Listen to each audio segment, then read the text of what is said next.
L'estate purtroppo sta finendo, però per fortuna c'è ancora tempo per qualche camminata. E quindi ecco a voi 5 rifugi facili, adatti a tutti, nella provincia di Cuneo. Andiamo!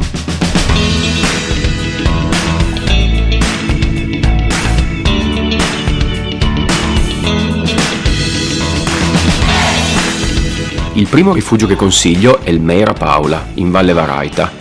Di recente costruzione, esso aprì i battenti nel 2015 a seguito della riqualificazione di una vecchia grangia semidistrutta.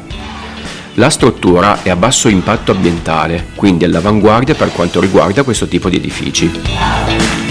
Il Meira Paula è raggiungibile in circa 25 minuti di cammino, partendo dalla borgata Pui Superiore di San Peire, dove si posteggia l'auto.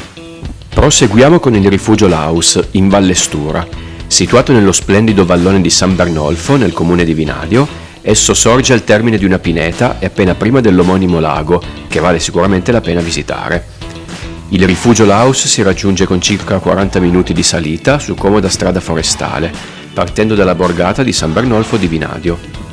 Altro splendido rifugio è il Grongios Martre, in Valle Varaita. Anch'esso nato dopo la ristrutturazione di un'antica grangia dei pastori, si affaccia su uno splendido prato in vista delle cime del vallone di Bellino. Il rifugio Grongios Martre è raggiungibile in circa 20 minuti partendo poco prima della borgata Castello di Pontechianale, in corrispondenza del rifugio Alevé.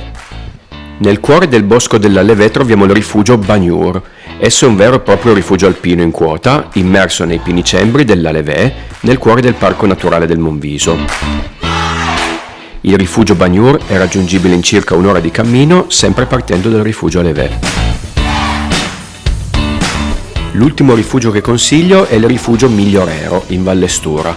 Esso è situato nel vallone dell'Ischiator di Vinadio e costruito su una sporgenza che domina i laghi inferiori di Ischiator.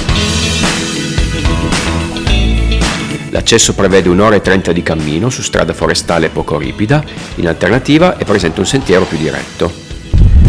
Bene, questi erano 5 rifugi della provincia di Cuneo, assolutamente facili da raggiungere e adatti per tutti, anche alle famiglie.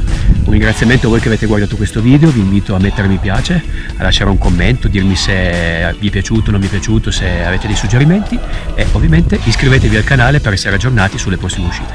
A presto, ciao! Ti è piaciuto questo video?